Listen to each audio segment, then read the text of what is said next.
ایسی بات نہیں ہے کہ ہندوستان کو آزاد کروانے کے لیے صرف ہندوؤں نے ہی کوششیں کی، بلکہ ان کے ساتھ سکھ اور مسلمان بھی شامل تھے، جو کہ بہت زیادہ بڑی تعداد میں تھے، جنہوں نے بہت ہی زیادہ قربانیاں دی بھارت کو آزاد کروانے کے لیے۔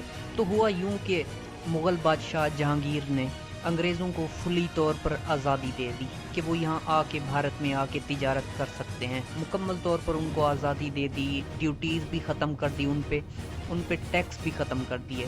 تو وہ پھر یہاں ہندوستان میں آئے۔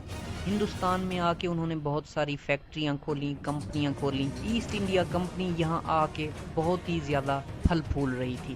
تو آخر آتے آتے مغل بادشاہ، آخری بادشاہ آ گیا مغل۔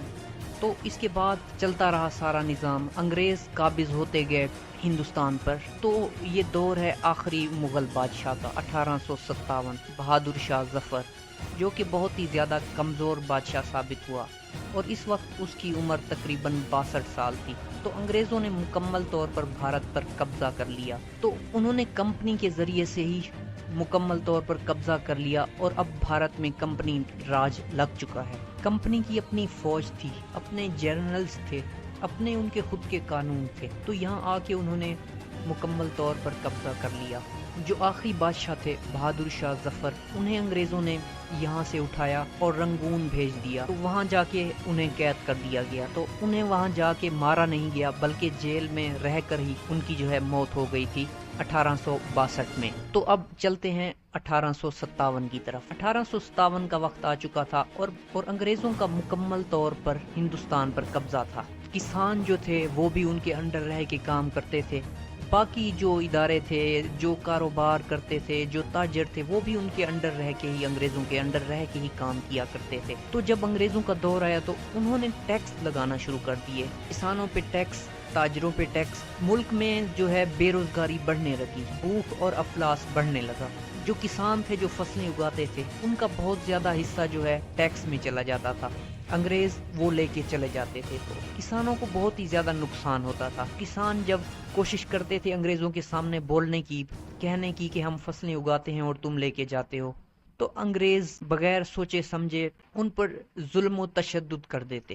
تو یہاں تک بھی واقعات ہوئے ہیں کہ انگریزوں نے اجازت دی تھی افیم اگانے کی، تو افیم انگریز اگاتے تھے یہاں ہندوستان میں، اس کے بعد وہ چائنا بھیجی جاتی تھی، اور اس کے علاوہ پوری دنیا میں وہ سپلائی کی جاتی تھی۔ تو کسانوں نے افیم اگانا شروع کر دی، اور اس کے بعد جب کسان افیم اگا رہے تھے تو ان سے ایک یہاں غلطی ہو گئی۔ تو جو برٹش کی جو کمپنی تھی، ایسٹ انڈیا کمپنی، وہ کہتے تھے کہ جو بھی تم اگاؤ گے وہ ہمیں ہی دو گے، ہماری مرضی کے بغیر، ہم سے پوچھے بغیر تم کسی کو نہیں دو گے۔ لیکن ان سے یہ بھول ہو گئی کہ انہوں نے وہ جو ہے مقامی تاجروں کو بیچنا شروع کر دی۔ جب انہیں معلوم ہوا تو انگریزوں کے ایک جرنل گئے اور ان کسانوں سے جا کے پوچھا، وہ ایک قصبہ جو دے رہا تھا مقامی تاجر کو افیم، تو انہوں نے جا کے پوچھا، تو انہوں نے بتایا کہ آپ ہم سے لے لیتے ہو، اور ہمیں اس سے بہت ہی زیادہ جو ہے گھاٹا ہو رہا ہے ہمارے کاروبار میں، ہم بہت ہی زیادہ اس طرح اگا رہے ہیں اور بہت ہی ہم زیادہ تنگ ہو رہے ہیں۔ تو آپ نے تو ہمیں کہا تھا کہ آپ اگاؤ، تو ہم اگا رہے ہیں، اب ہم اگر اپنی مرضی سے کسی کو بیچتے ہیں ہماری فصلیں ہیں، تو آپ کو اس سے کوئی مطلب نہیں ہونا چاہیے۔ یہی بات ہو رہی تھی کہ جرنل تھا جو بہت ہی زیادہ غصہ ہو گیا، کہہ دیا فوراً اپنے سپاہیوں کو کہ ان پہ گولیاں چلا دو۔ تو جو سپاہی تھے ان میں اکثر جو تھے ہندوستانی سپاہی تھے، تو انہوں نے بغیر سوچے سمجھے ہی اپنے ہی ہندوستانی بھائیوں پر، کسانوں پر گولیاں چلا دی، اور پورے کا پورا گاؤں جلا کر راکھ کر دیا۔ سب کچھ چل رہا تھا جیسے کیسے انگریز ظلم کر رہے تھے، چل رہا تھا۔ اس کے بعد اب کیا ہوتا ہے، تو 1857 کا وقت تھا، تو انگریزوں نے ایک نئی رائفل اور ایک جو نئے کارٹیج تھے وہ منگائے۔ تو لوگوں میں افواہ پھیل گئی کہ یہ جو کارٹیج ہیں اور رائفل ہیں، اس میں نہ جو سور کی چربی جو ہے اس کی گریس استعمال ہوتی ہے، اور اس کے علاوہ گائے کی جو چربی ہے اس کی بھی گریس استعمال ہوتی ہے۔ وہ جو کارٹیج تھا اس کے اوپر سے کاٹنا پڑتا تھا، اور جہاں سے کاٹتے تھے سپاہی، کاٹ کے وہ جو ایکسپلوسیو ہوتے ہیں وہ گن کے اندر ڈالتے تھے۔ مسئلہ یہ تھا کہ وہاں گائے اور سور کی چربی لگی ہوئی تھی۔ یہ افواہ لوگوں میں پھیل گئی، لوگ اس سے بہت ہی زیادہ مشتعل ہو گئے، ان کو آ گیا غصہ۔ جو مسلمان تھے ان کے اندر بھی آگ بھڑکنے لگی، اور جو ہندو تھے ان کے اندر بھی آگ بھڑکنے لگی۔ اب ہم چلتے ہیں، آپ کو بتاتے ہیں کہ یہ بغاوت 1857 کی کیسے شروع ہوئی اور کس نے کی۔ تو ناظرین، جب یہ افواہیں پھیل گئیں کہ سور اور گائے کی چربی استعمال ہوتی ہے کارٹیجز میں۔ اب کردار آتا ہے منگل پانڈے کا۔ منگل پانڈے جو تھا شروع میں تو کسان تھا، کھیتی باڑی کرتا تھا، اس کے بعد اس نے جا کے بنگال کی جو ہے آرمی جوائن کر لی، بنگال کی آرمی جوائن کر لی اور وہ وہاں کام کرتا تھا، اور اس کے بہت زیادہ انگریز دوست بھی تھے جو کہ بہت ہی زیادہ اس کے ساتھ رہتے، اس کو ہر معاملے میں سپورٹ کرتے تھے، اور اس کے علاوہ اس کے ہندو بھی بہت زیادہ دوست تھے جو فوج میں تھے، اور بہت ہی زیادہ مسلمان بھی تھے جو فوج میں تھے جو اس کا ساتھ دیتے تھے۔ جب یہ افواہ پھیل گئی کہ سور کی چربی اور گائے کی چربی سے جو ہے کارٹیجز بن رہے ہیں، تو جا کے منگل پانڈے اور کچھ سپاہی گئے، انہوں نے جا کے دیکھا ان فیکٹریوں کو، جا کے وہاں انہیں گائے اور سور کے جو تھے جسم اور ان کا گوشت وہاں لٹکتا ہوا فیکٹریوں میں ملا۔ یہ سب جب منگل پانڈے نے دیکھا تو وہ بہت ہی زیادہ غصہ ہوا اور بہت ہی زیادہ آگ بگولا ہو گیا، تو اس نے ٹھان لی کہ اب ہم ان کو نہیں چھوڑیں گے۔ تو انہوں نے کیا کیا کہ انفینٹری پہ قبضہ کر لیا انگریزوں کی، جہاں انگریزوں کے ہتھیار رکھے ہوئے تھے، تو جا کے انہوں نے وہ اٹھا لیے۔ تو کافی تعداد میں تھے ہندو بھی اور مسلم بھی تھے جو فوج میں تھے ایسٹ انڈیا کمپنی کے، تو انہوں نے جا کے ہتھیار ان کے وہاں سے اٹھا لیے۔ جب ہتھیار اٹھا لیے تو ایسٹ انڈیا کمپنی کے جو جنرلز تھے انہیں بہت ہی زیادہ غصہ آیا، تو انہوں نے سوچا کہ اب ہم ان سے جا کے بدلہ لیں گے۔ تو جو جنرلز تھے انہوں نے جا کے فوج اکٹھی کی، تو اس وقت جو ہے بغاوت شروع ہو چکی تھی ہندوستان میں۔ منگل پانڈے نے اس کا باقاعدہ طور پر آغاز کر دیا اور لوگوں کو بھی بتا دیا کہ اب ہم یا تو مریں گے یا تو پھر ماریں گے۔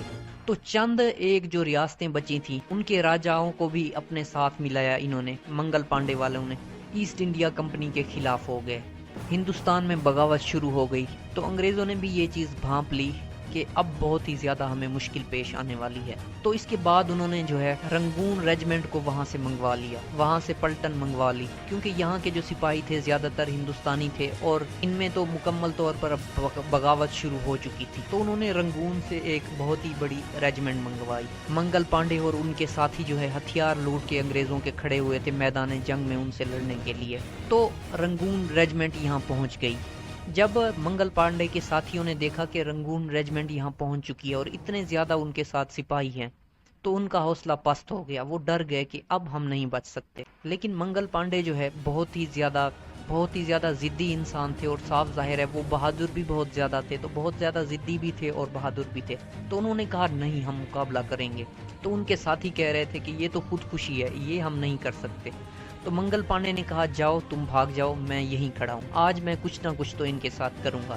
تو منگل پانڈے کھڑا ہو گیا اور رنگون ریجمنٹ آئی سامنے۔ ان کے جو جنرل تھے رنگون ریجمنٹ کے، انہوں نے کہا کہ اس کو زندہ پکڑنا ہے، اس کو مارنا نہیں ہے۔ تو منگل پانڈے نے اپنی بندوق اٹھائی، سب سے پہلے تو 2-3 فائر کیے رنگون ریجمنٹ کے فوجیوں کی طرف، ان کے ایک دو جو ہے کیپٹن مار دیے، اور اس کے بعد جب دیکھا منگل پانڈے نے کہ وہ بہت ہی زیادہ قریب آ چکے ہیں، تو اس کے بعد اس نے گن اپنے سینے کی طرف کی اور اس کے بعد اپنے پاؤں سے فائر کر دیا۔ اب یہ منگل پانڈے کی بدقسمتی ہی تھی کہ اسے فوری طور پر ہسپتال لے کے جایا گیا، جہاں اس کا علاج ہوا اور وہ بچ گیا۔ اس کے بعد اس کا کورٹ مارشل ہوا، اور کورٹ مارشل میں اس سے پوچھا گیا کیا تم نے یہ جان بوجھ کر کیا ہے؟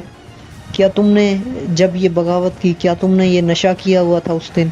تو منگل پانڈے نے کہا نہیں، میں نے ایسا کچھ نہیں کیا، بلکہ یہ میں نے جان بوجھ کے ہی کیا تھا۔ تو اس کے بعد منگل پانڈے کو سزائے موت سنا دی گئی۔ تو منگل پانڈے کو جو تھی سزائے موت جو دینی تھی وہ 18 اپریل کو دینی تھی، لیکن 10 دن پہلے ہی اس کو 8 اپریل کو پھانسی دے دی گئی۔